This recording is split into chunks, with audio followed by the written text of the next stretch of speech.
నమస్తే, welcome back to the channel guys. So ఈ వీడియోలో మనం డిస్కస్ చేసుకునేది ఏంటంటే why do car catching the fires. So మనకి ఎందుకు ఇండియాలో మోస్ట్లీ కార్ ఎందుకు ఫైర్ని క్యాచ్ చేస్తున్నాయి, ఎందుకు కాలిపోతున్నాయి అనే దానికి 2 మేజర్ రీజన్స్తో మనం మాట్లాడదాం.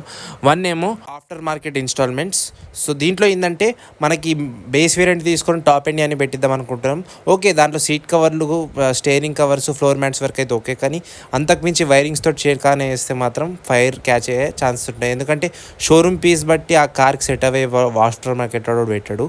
అండ్ సెకండ్ మెయిన్ రీజన్స్ ఏంటంటే ఇండియాలో మనం కార్ తీసుకొని బయట సిఎన్జి పెట్టేస్తున్నాం, ఎందుకంటే షోరూంలో 1,00,000 ఎక్కువ అవుతుంది రబ్బాయి అని. So that is where we are making the wrong step. పోతే 1,00,000 రూపాయలు, కానీ కంపెనీలో వేపిస్తే మనకి షూరిటీ కూడా ఉంటుంది.